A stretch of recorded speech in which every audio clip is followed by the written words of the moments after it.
S K super TMT, the long life TMT. Thalapathy Vijay ನಟನೆಯ Jananayagan cinema ಆಯಿತು. ಈಗ ಧ್ರುವ ಸರ್ಜಾ ನಟನೆಯ ಕೆಡಿ ಸಿನಿಮಾದ ಕತೆ. ಈಗಾಗಲೇ ಸೆನ್ಸಾರ್ ಮಂಡಳಿ ಮತ್ತು ಕೆವಿಎನ್ ನಡುವೆ ನಡೀತಾ ಇದ್ದಂತಹ ಹಗ್ಗಜಗ್ಗಾಟ ಸಂಘರ್ಷವನ್ನು ನಾವು ನೋಡಿದ್ವಿ. ಅದಕ್ಕೆ ಈಗ ಕೆಡಿ ಸಿನಿಮಾ ಕೂಡ ಸೇರ್ಪಡೆಯಾದಂತೆ ಕಾಣಿಸ್ತಾ ಇದೆ. ಹೌದು, ನಟ ವಿಜಯ್ ನಟನೆಯ ಜನನಾಯಕನ್ ಮಾದರಿಯಲ್ಲಿಯೇ ಕೆಡಿ ಚಿತ್ರಕ್ಕೂ ಕೂಡ ಕಂಟಕ. ಕೆವಿಎನ್ ಕೆಡಿ ಸಿನಿಮಾ ಮೇಲೆ ಸೆನ್ಸಾರ್ ಬೋರ್ಡ್ ರಿವೆಂಜ್ ಅನ್ನು ತೀರಿಸಿಕೊಳ್ತಾ ಅನ್ನುವಂತಹ ಪ್ರಶ್ನೆ. ಕನ್ನಡ ಸಿನಿಮಾಗಳಿಗೆ ಕೇಂದ್ರ ಸೆನ್ಸಾರ್ ಬೋರ್ಡ್ನಿಂದ ಅನ್ಯಾಯ, ಕೇಂದ್ರ ಸೆನ್ಸಾರ್ ಬೋರ್ಡ್ನಿಂದ ನಿಯಮ ಉಲ್ಲಂಘನೆ ಆಗಿದೆ ಅನ್ನುವಂತಹ ವಿಚಾರ. ಚಿತ್ರಕ್ಕೆ ಎ ಸರ್ಟಿಫಿಕೇಟ್ ಅನ್ನು ಸೆನ್ಸಾರ್ ಬೋರ್ಡ್ ಕೊಟ್ಟಿದೆ. ರಿವೈಸಿಂಗ್ ಕಮಿಟಿಗೆ ಮುಂಬೈನ ಸೆಂಟರ್ ಸೆನ್ಸಾರ್ ಬೋರ್ಡ್ ಬರೆದು ಕೊಟ್ಟಿದೆ.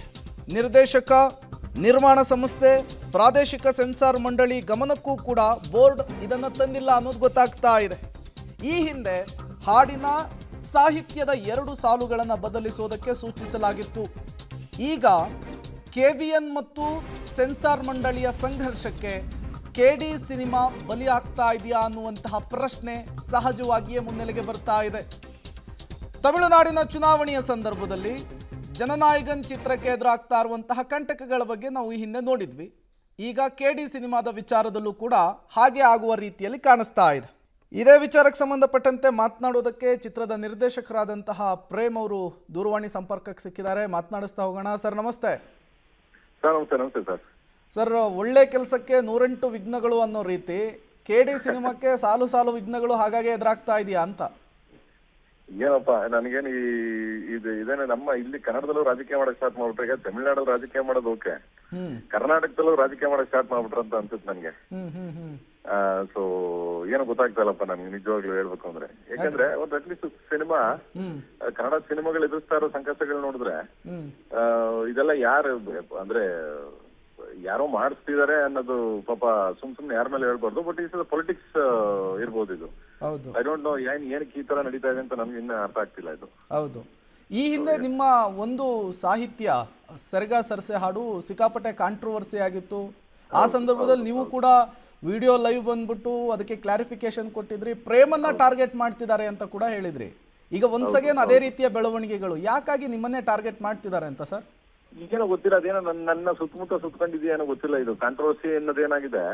ಸೊ ನನ್ನ ಮುಂದೆ ಸುತ್ತಮುತ್ತ, ಯಾಕಂದ್ರೆ ಅದು ಆಮೇಲೆ ನೋಡಲ್ಲ. ಒಂದು ಸಿನಿಮಾ ನೋಡಿ ಅದಾದ್ಮೇಲೆ ಮಾತಾಡೋದು ಒಂದು ಬೇರೆ ಇದು. ಹೌದು, ಸಿನಿಮಾ ನೋಡದೆ ಆ ವಿಜುವಲ್ ಗೊತ್ತಿಲ್ಲದೆ ಸುಮ್ನೆ ಮಾತಾಡೋದು ಅದೊಂದು ಬೇರೆ ಒಂದು ವರ್ಗ. ಸೊ ನಾನು ಹೇಳೋದು, ಬಂದು ನೋಡಿ ಅದಾದ್ಮೇಲೆ ಮಾತಾಡೋದು ತಪ್ಪೇನಿಲ್ಲ. ಯಾರಿಗಾಗ್ಲಿ ಅವರು ಸ್ವತಂತ್ರ ಅಭಿವ್ಯಕ್ತ ಸ್ವತಂತ್ರ ಅಂತೀವಲ್ಲ, ಸೊ ಇದ್ದೇ ಇರುತ್ತೆ. ಬಟ್ ಮುಂಚೆನೆ ಎಲ್ಲ ನನ್ನ ಇದಕ್ಕೇನೆ ಇದು ಮಾಡ್ತಾ ಕೂತಿದ್ದಾರೆ. ಯಾಕೆ ಏನು ಅಂತ ನನಗೂ ಅರ್ಥ ಆಗಲ್ಲ ಅದು. ಆಮೇಲೆ ನಾನು ಬೇರೆಯವ್ರ ಮೇಲೆ ಅಪವಾದ ಹೊರಿಸ್ಬೇಕು ಅಂತ ಏನಿಲ್ಲ. ಈ ಪೊಲಿಟಿಕ್ಸ್, ನನ್ ಸುಮಾರು ಜನ ಅದೇ ಹೇಳ್ತಾರೆ, ಇವರೆಲ್ಲ ಪೊಲಿಟಿಕ್ಸ್ ಮಾಡ್ತಿದ್ದಾರೆ ಅಂತ.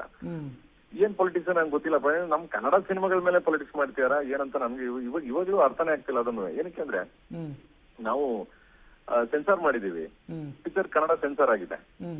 ಅಂಡ್ ಸೆನ್ಸಾರ್ ಆಗಿ ಅದು ಎ ಸರ್ಟಿಫಿಕೇಟ್ ಅಂತ ಇಲ್ಲಿ ಇದ್ ಮಾಡಿದ್ದಾರೆ, ಬ್ಲಡ್ ಶೇಡ್ ಇರೋದ್ರಿಂದ.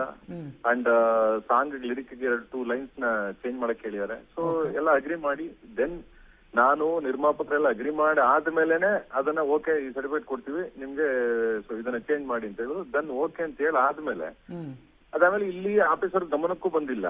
ಅಂಡ್ ದೆನ್ ನಮ್ಮ ಗಮನಕ್ಕೂ ಬಂದೆ ರಿವೆಂಜ್ ಕಮಿಟಿಗೆ, ಏಕಾಏಕಿ ರಿವೆಂಜ್ ಕಮಿಟಿಗೆ ಹಾಕಿದ್ರು ಪಿಕ್ಚರ್. ಸೊ ದೆನ್ ಹೆಂಗೆ ಯಾವ ತರ ಅಂತ ನನಗೆ ಇವಾಗ್ಲೂ ಅರ್ಥ ಆಗ್ತಿಲ್ಲ ನನಗೆ. ಇದು ಹೌ ಅಂತ ಹೆಂಗೆ?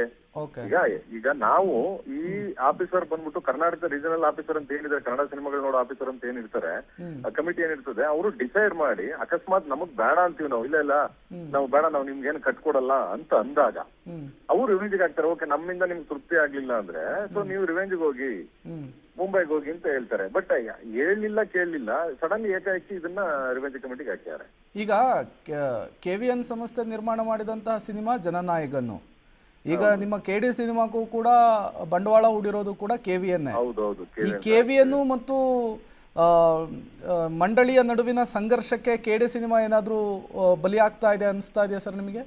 ಇಲ್ಲ ಇಲ್ಲ ಇಲ್ಲ ನಾವು ಆಕ್ಚುಲಿ ಈಗ ರಾಜಕೀಯ ಮಾಡೋರ್ ನಡುವೆ ನಾವು ರಾಜಕೀಯ ಮಾಡ್ಬೇಕಾಗತ್ತೆ ಬ್ರದರ್ ಅಲ್ವಾ. ಸೊ ಇಲ್ಲ ಅಂತಂದ್ರೆ ಏನಾಗುತ್ತೆ, ನಮ್ಮ ಮೇಲೆ ಹತ್ತಿ ನಿಂತ್ಕೊಂತಾರೆ ಯಾವಾಗ್ಲೂ. ಸೊ ನಾನ್ ಹೇಳೋದು ಅದು ಬಲಿ ಅನ್ನೋದಕ್ಕಿಂತ ಅದು ಅಲ್ಲಿ ಪೊಲಿಟಿಕ್ಸ್, ಜನನಾಯಕನ್ ಸಿನಿಮಾಗೆ ಪೊಲಿಟಿಕ್ಸ್ ಎತ್ತು ಮಟ್ಟಕ್ ಮಾಡಿದಾರೆ, ಪೊಲಿಟಿಕ್ಸ್ ಆಗಿದೆ, ಪೊಲಿಟಿಕ್ಸ್ ನಡೀತಿದೆ, ಬಿಕಾಸ್ ಆಫ್ ವಿಜಯ್ ಅವರು ಅಲ್ಲಿ ನಿಂತಿದ್ದಾರೆ. ಸೊ ಆ ಕಾರಣದಿಂದ ಅದು ಇರ್ಬೋದು. ಬಟ್ ನಮ್ಮಲ್ಲಿ ಏನಿಲ್ವಲ್ಲ, ನಮ್ಮಲ್ಲಿ ತುಂಬಾ ನೀಟಾಗಿ ಸಿನಿಮಾ ಮಾಡ್ತೀವಿ. ಕನ್ನಡ ಸಿನಿಮಾಗಳಲ್ಲಿ ಪ್ರತಿಯೊಬ್ರು ಆಗ್ಲಿ, ಯಾವ್ದೇ ಆಗ್ಲಿ, ಈಗ ನೀವು ಯಾರೇ ಆಗ್ಲಿ ಸಪೋರ್ಟ್ ಮಾಡ್ತಾರೆ. ನಮಗೆ ಬಿಜೆಪಿ ಇಂದಾನೆ ಸಪೋರ್ಟ್ ಮಾಡ್ತಾರೆ, ಕಾಂಗ್ರೆಸ್ ಸಪೋರ್ಟ್ ಮಾಡ್ತಾರೆ. ಬಟ್ ವಾಟ್ ಇಸ್ ಇದು ಅಂತ ನನಗೇನು ಅದು ಇದ್ರ ಬಗ್ಗೆ ಅರ್ಥ ಆಗ್ತಿಲ್ಲ. ಯಾವ್ದು ಇದು ಗೊಂದಲ, ಏನಕ್ಕೆ ಈ ತರ ಇದು ಮಾಡ್ತಿದ್ದಾರೆ ಅಂತ ಗೊತ್ತಿಲ್ಲ. ಯಾರ ಮೇಲೆ ದ್ವೇಷ ಇಟ್ಕೊಂಡ್ ಮಾಡ್ತಿದ್ದಾರೆ, ಯಾಕೆ ಮಾಡ್ತಿದ್ದಾರೆ? ಯಾಕಂದ್ರೆ ಸಿನಿಮಾಗಳೇ ಹೋಗಿಲ್ದವ್ರ ನಡುವೆ ಅಟ್ಲೀಸ್ಟ್ ಒಂದೊಂದು ಸಿನಿಮಾಗಳು ಈ ತರ ಬಂದಾಗ ಕೋಟ್ಯಾಂತರ ರೂಪಾಯಿ ಒಬ್ಬ ನಿರ್ಮಾಪಕ ಬಂಡವಾಳ ಹೂಡಿ ಸುಮಾರು ಎಷ್ಟು ವರ್ಷಗಳಿಂದ ಕೆಲಸ ಮಾಡಿರ್ತೀವಿ. ಅದೊಂದು ದೊಡ್ಡ ಕನ್ಸುಗಳು ಅಲ್ವಾ. ಪ್ರತಿಯೊಬ್ಬನ ಕನ್ಸು, ಒಬ್ಬ ಲೋಟ ತೊಳೆಯೋನಿಂದ ಹಿಡಿದು, ಒಬ್ಬ ಲೋಟ ಟೀ ಕೊಡೋನಿಂದ ಹಿಡಿದು, ಒಬ್ಬ ಲಾಸ್ಟ್ ಕಲಾವಿದ್ರವರ್ಗು ಎಷ್ಟು ಶ್ರಮ ವಹಿಸಿರ್ತೀವಿ. ಅದಕ್ಕೆಲ್ಲ ಈ ತರ ಅಂದಾಗ ಏನಾಗುತ್ತೆ, ಸೊ ತುಂಬಾ ಹರ್ಟ್ ಆಗ್ಬಿಡ್ತದೆ. ಯಾಕೆ ಹಿಂಗ್ ಮಾಡ್ತಾರೆ? ಅಲ್ಲ, ನನ್ನ ಪ್ರಶ್ನೆ ಇರುವಂತದ್ದು, ಯಾಕಾಗಿ ಪ್ರೇಮ್ ಅವರು ಟಾರ್ಗೆಟ್ ಆಗ್ತಾ ಇದ್ದಾರೆ? ಪ್ರೇಮ್ ಅವರನ್ನ ಟಾರ್ಗೆಟ್ ಮಾಡ್ತಾ ಇರೋದು ಯಾರು ಅಂತ. ಅದೇ ನನಗೆ ನಿಜವಾಗ್ಲೂ ಅದೇ ಅರ್ಥ ಆಗ್ತಿಲ್ಲ. ಯಾಕೆ, ಏನು, ನನ್ನನ್ನೇ ಯಾಕೆ ಟಾರ್ಗೆಟ್ ಮಾಡ್ಬೇಕು ಅಂದ್ರೆ ನಮ್ಮ ಸಿನಿಮಾನೇ ಯಾಕೆ ಟಾರ್ಗೆಟ್ ಮಾಡ್ಬೇಕು ಅಂತ. ನಾನು ಒಟ್ಟಾರೆ ಏನ್ ಹೇಳಿದ್ರು, ನನ್ನೇ ಟಾರ್ಗೆಟ್ ಮಾಡಂಗಿಲ್ಲ, ಅದು ಪರ್ಸನಲ್ ಏನ್ ಬೇಕಾದ್ರೆ ಟಾರ್ಗೆಟ್ ಮಾಡ್ಬೋದು, ಏನ್ ತೊಂದ್ರೆ ಇಲ್ಲ. ಇಟ್ಸ್ ಲೈಕ್ ಲೆಟ್ ಬಿ ಅಂತ ಬಿಟ್ಬಿಡ್ಬೋದು, ನೋ ಪ್ರಾಬ್ಲಮ್. ಬಟ್ ಸಿನಿಮಾಗಳ ಮೇಲೆನೆ ಟಾರ್ಗೆಟ್. ಈಗ ನಮ್ಮ KD ಸಿನಿಮಾ ಮೇಲೆ ಟಾರ್ಗೆಟ್ ಮಾಡದೆ ಹಿಡ್ಕೊಂಡ್ ಕೂತಿದ್ದಾರೆ ಇದನ್ನ. ಸೊ ಸಡನ್ಲಿ ಏಕಾಏಕಿ ಗೊತ್ತಿಲ್ಲದೆ ಇದು ರಿವೆಂಜ್ ಕಮಿಟಿಗೆ ಹೋಗಿದೆ. ಈಗ ನಾನು ರಿಜೆಕ್ಟ್ ಮಾಡಿದಾಗ ಮಾತ್ರ, ನಾನು ಒಪ್ಪಲ್ಲ ಅಂದಾಗ, ಇಲ್ಲ ನಾನು ನಿಮ್ಗೆ ಹೇಳ್ದ ಕಟಿಂಗ್ಸ್ ನಾನು ಕೊಡಲ್ಲ ಅಂದಾಗ ರಿವೆಂಜ್ ಕಮಿಟಿಗೆ ಹಾಕೋದು ಅದು ಸರಿ, ಅದು ಕಾನೂನು ಪ್ರಕಾರ. ಇಲ್ಲೇನಾಗಿದೆ, ನಾವು ಇಲ್ಲಿ ಆಫೀಸರ್ ಒಪ್ಕೊಂಡು ಎಸ್ ಸರ್ಟಿಫಿಕೇಟ್ ಕೊಡ್ತೀನಿ, ಯಾಕಂದ್ರೆ ಬ್ಲಡ್ ಶೇಡ್, ಯಾಕಂದ್ರೆ ಸ್ಟೋರಿನೇ ಇಸ್ ಬ್ಲಡ್ ಶೇಡ್. 1970s ನಡೆದದ್ದು ಒರಿಜಿನಲ್ ರಿಯಲ್ ಘಟನೆ. ಆ ಬ್ಲಡ್ ಶೇಡ್ ಇರೋದ್ರಿಂದ ಗಿವಿಂಗ್ ಎಸ್ ಸರ್ಟಿಫಿಕೇಟ್ ಅಂತ. ಅಲ್ಲ ಐ ಅಗ್ರಿ ಸರ್, ಬಟ್ ನಾನ್ ಕೇಳ್ತಾ ಇರುವಂತದ್ದು, ಪ್ರೇಮ್ ಅವ್ರೇನು ಚಿತ್ರರಂಗಕ್ಕೆ ಹೊಸಬ್ರಲ್ಲ, ಸಾಕಷ್ಟು ಸಿನಿಮಾಗಳನ್ನು ಮಾಡಿದ್ದಾರೆ, ಸಾಕಷ್ಟು ಸಿನಿಮಾಗಳನ್ನು ನೋಡಿದ್ದಾರೆ. ಅಂಥವ್ರನ್ನ ಟಾರ್ಗೆಟ್ ಮಾಡ್ತಾರೆ ಅಂದರೆ ಒಂದು ಹಿಂಟ್ ಇದ್ದೇ ಇರುತ್ತೆ ಪ್ರೇಮ್ ಅವರಿಗೆ, ಒಂದು ರಾಜಕೀಯ ಪಕ್ಷ ಇದೆ ಅಂತನೋ, ಅಥವಾ ಒಬ್ಬ ವ್ಯಕ್ತಿ ಇದಾನೋ ಅಂತನೋ, ಅಥವಾ ಒಂದು ಬಾಲಿವುಡ್ ಅಥವಾ ಬೇರೆ ಯಾರಾದರೂ ಇದ್ದಾರೆ ಅನ್ನುವಂಥ ಒಂದು ಹಿಂಟ್ ಇದ್ದೇ ಇರುತ್ತಲ್ವಾ? ಅಲ್ಲಿ ಇರುತ್ತೆ. ಬಟ್ ಏನಂತ, ನನಗೆ ಎಲ್ಲರೂ ಚೆನ್ನಾಗಿದ್ದಾರೆ ಬ್ರದರ್. ನಾನು ಎಲ್ಲ ಇವತ್ತಿನವರೆಗೂ ನಾನು ಎಲ್ಲಾ ಕೆಲಸಗಳಾಗ್ಲಿ, ಬೇರೆ ನಾನು ಹೆಲ್ಪಿಂಗ್ ಬೇರೆ ಕೆಲಸ ಮಾಡ್ಬೇಕಾದ್ರೆ ಯಾವ್ದೇ ಸರ್ಕಾರ ಇದ್ರು ಮಾಡ್ತೀನಿ. ನಾನು ಯಾವ್ದೇ ಸರ್ಕಾರ ಇದ್ರು ನಾನು ಹೆಲ್ಪ್ ಮಾಡ್ತೀನಿ. ಹಾಸ್ಪಿಟಲ್ಗಳಾಗ್ಲಿ, ಸ್ಕೂಲ್ಗಳಾಗ್ಲಿ, ಕಾಲೇಜ್ಗಳಿಗಾಗ್ಲಿ, ಬಡಬಗ್ಗರಿಗಾಗ್ಲಿ ಎಲ್ಲಾರು ಮಾಡ್ತೀನಿ, ನಾನು ಮಾಡ್ತೀನಿ. ಬಟ್ ಇದು ಒಳ್ಳೊಳಗೆ ಏನ್ ನಡೀತಾ ಇದೆ ಅಂತ ಗೊತ್ತಿಲ್ಲ ನನಗೆ. ಯಾಕೆ ಹಿಂಗೆ ಅಂತ ನನ್ಗೆ ಇನ್ನ ಅರ್ಥ ಆಗಿರೋ ನಿಗೂಢ ಇದು. ನನಗೆ ನಿಜವಾಗ್ಲೂ ಹೇಳ್ಬೇಕು, ನನ್ನನ್ನೇ ಯಾಕೆ ಟಾರ್ಗೆಟ್ ಮಾಡ್ತಾರೆ? ಸೊ ನಾನ್ ಏನ್ ಮಾಡಿದೀನಿ ಅವ್ರಿಗೆ? ಸೊ ಅದು ನನ್ನ ಸಿನಿಮಾ. ಆಮೇಲೆ ಕೋಟ್ಯಾಂತರ ರೂಪಾಯಿ ಬಂಡವಾಳ ಹಾಕ್ಬಿಟ್ಟು ಒಬ್ಬ ನಿರ್ಮಾಪಕ ಮಾಡೋನಲ್ಲಿ ಇಂಡಸ್ಟ್ರಿಗೆ ಎಲ್ಲಿ ಬರ್ತಾರೆ? ಇಂಡಸ್ಟ್ರಿಗೆ ಯಾಕೆ ಬರ್ತಾರೆ ಮತ್ತೆ ತಿರ್ಗಿ ಪ್ರೊಡ್ಯೂಸರ್ಸ್ಗಳು, ನಿರ್ಮಾಪಕರು? ಈಗೆಲ್ಲ ಆದಾಗ ಏನಕ್ಕೆ ಅಂತಂತಾರೆ. ಈಗ ನಂದು ಸಾಂಗ್ ಆದಾಗ್ಲೇನೆ ನೀವು ನೋಡ್ಬೇಕು, ಯಾರು ಹೆಲ್ಪ್ ಬರ್ಲಿಲ್ಲ ನಮ್ಗೆ, ಯಾರು ಸಪೋರ್ಟ್ ಬರ್ಲಿಲ್ಲ. ನಾವೇನ್ ಆತರ ಕೆಟ್ಟದ್ದು ಮಾಡಬಾರ್ದೇನ್ ಮಾಡಿರ್ಲಿಲ್ಲ, ನಾನು ಹೇಳ್ಬಾರ್ದೇನ್ ಹೇಳಿಲ್ಲ. ನಾನು ಪ್ರಪಂಚಕ್ಕೆ ಸುಮಾರು ಬುದ್ಧಿ ಹೇಳಿದ್ದೆ ಸಾಂಗ್ಗಳಲ್ಲಿ, ತುಂಬಾ ಸಾಮಾಜಿಕವಾಗಿ ಕಳ್ಕಳಿಗೆ ಕೆಲಸ ಮಾಡಿದ್ದೆ, ಎಲ್ಲ ಮಾಡಿದ್ದೆ. ಅವಾಗ ಯಾರು ಬಂದ್ರು ನೋಡಿ ಇಂಡಸ್ಟ್ರಿ, ನಿಮ್ಗೆ ಗೊತ್ತಿದೆ, ಯಾರು ಬಂದ್ರು ಇಂಡಸ್ಟ್ರಿ? ಮೀಡಿಯಾ ಬಿಟ್ರೆ ನನ್ ಸಪೋರ್ಟ್ ಯಾರು ಬರ್ಲಿಲ್ಲ ಅವಾಗ. ಈಗ ಸಿದ್ಧಿ ಬುದ್ಧಿ ಹೇಳೋದ್ ಬೇರೆ ಸರ್ ಅಲ್ವಾ, ಸಿದ್ಧಿ ಬುದ್ಧಿ ಹೇಳೋದ್ ಬೇರೆ. ಬಟ್ ಇಂಡೈರೆಕ್ಟ್ ಆಗಿ ನಿಂತ್ಕೊಂಡು ಈ ತರ ಪ್ಲಾನ್ ಮಾಡೋದು, ಅದು ದಿಸ್ ನ್ಯೂಸೆನ್ಸ್. ಅವಾಗ ಯಶೋರ್ ತಾಯಿ ಬಂದ್ರು, ಅಮ್ಮ ಬಂದ್ರು, ಯಶೋರ್ ಮದರ್ ಬಂದ್ರು, ಏನ್ ಮಾಡಿದಾನೆ ಅನ್ಕೊಂಡು. ಅದ್ ಬಿಟ್ರೆ ಯಾರು ಬಂದ್ರು ನೋಡಿ? ಒಬ್ರು ಬರ್ಲಿಲ್ಲ. ವೆರಿಂಗ್ ಹೋಗಿ ಬಂದ್ರು ಎಲ್ಲಾರು. ಒಬ್ಬ ಇಂಡಸ್ಟ್ರಿಲಿ ಏನೋ ಒಂದ್ ಸ್ವಲ್ಪ ಇದಾದ್ರೆ ಯಾರು ಬಂದು ಸಪೋರ್ಟ್ ಗಿಲ್ ಬರಲ್ಲ. ಅವಾಗಿತ್ತು ದೊಡ್ಡ ಮನೆ ಇತ್ತು, ಯಾರು ಏನೇ ಆದ್ರೂ ಓಡ್ ಬರೋರು, ಕರೆಯೋರು, ಬಂದ್ ನಿಂತ್ಕೊಳ್ಳೋರು, ಮಾಡೋರು. ಈಗ ಯಾರಿದಾರೆ ಇಲ್ಲಿ? ಅಣ್ಣ ಇದ್ರು, ಅಂಬರೀಷ್ ಅಣ್ಣ ಇದ್ರು. ಸೊ ಹೇಳಿದ ತಕ್ಷಣ ಏನ್ ನಿಂತ್ಕೊಂಡೆ ಬರ್ರ ಏನೇ ಅದು ಅಂತ ಅನ್ಬಿಟ್ಟು ಅವ್ರು ನಿಂತ್ಕೊಂಡು ಫೋನ್ ಮಾಡಿ ಮಾತಾಡೋರು. ಸೊ ಇವಾಗ ಯಾರಿದಾರೆ ಇಲ್ಲಿ? ಯಾರು ಇಲ್ಲ. ನಮಗ್ ನಾವೇ ಹೀರೋಗಳು, ನಮಗ್ ನಾವೇ ಫೈಟ್ ಮಾಡ್ಬೇಕು, ನಮಗ್ ನಾವೇ ಬದುಕ್ಬೇಕು, ನಮಗ್ ನಾವೇ ಇದ್ ಮಾಡ್ಬೇಕು. ಏನ್ ಮಾಡಕ್ಕಾಗಲ್ಲ ಇಂಥವ್ರ ನಡುವೆ ಏನ್ ಮಾಡೋದು? ಹೌದು, ಒಂದು ಒಗ್ಗಟ್ಟಿಲ್ಲ ಅನ್ನೋದು ಸ್ಪಷ್ಟವಾಗಿ ಗೊತ್ತಾಗ್ತಾ ಇದೆ ಸರ್. ಮತ್ತೊಂದು, ಕನ್ನಡಿಗರು ಪ್ಯಾನ್ ಇಂಡಿಯಾ ಲೆವೆಲಲ್ಲಿ ಬೆಳೀತಾ ಇರೋದು, ಒಬ್ಬ ಕನ್ನಡದ ಡೈರೆಕ್ಟರು ಪ್ಯಾನ್ ಇಂಡಿಯಾ ಮಟ್ಟದಲ್ಲಿ ಹೆಸರು ಮಾಡ್ತಾ ಇರೋದು ಕೂಡ ಈ ರೀತಿಯ ಸಂಕಷ್ಟ ಕಾರಣ ಆಗ್ತಾ ಇದೆಯಾ ಅಂತ ಸರ್.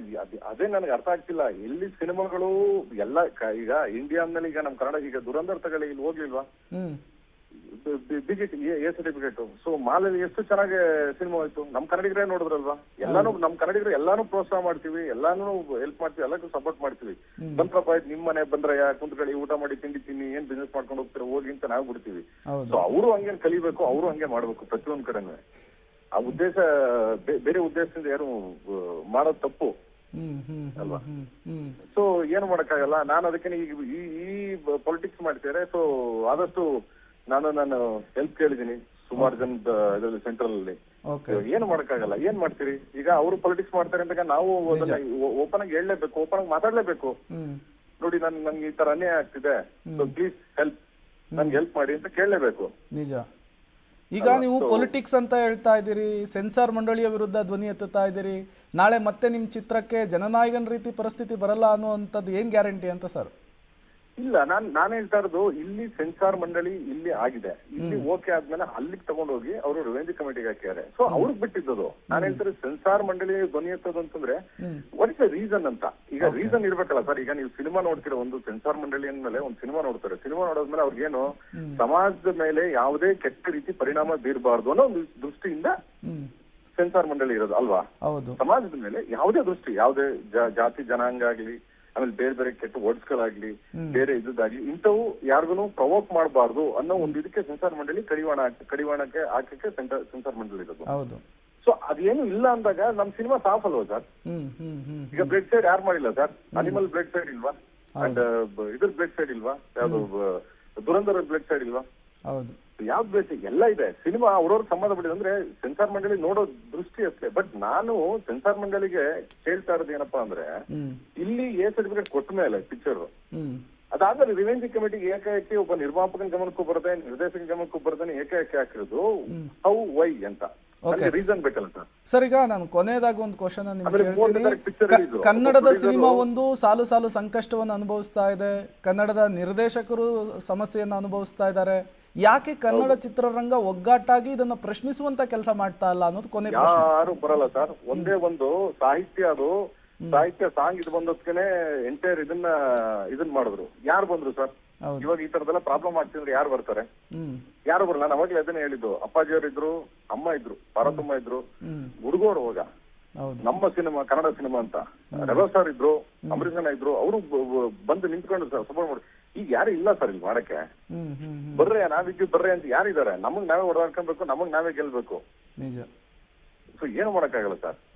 ಬಿಟ್ಟರೆ ನಮ್ಗೆ ಸಪೋರ್ಟ್ ಯಾರು ಇದೆ ಅಂದ್ರೆ ಮೀಡಿಯಾ. ಸೊ ಪ್ರತಿಯೊಂದು ಹಂತದಲ್ಲೂ ಪ್ರತಿಯೊಂದು ಇದ್ರದಲ್ಲೂ ಬಂದು ನಿಂತ್ಕೊಂಡು ನಮಗ್ ಸಪೋರ್ಟ್ ಮಾಡ್ತಿದ್ದಾರೆ.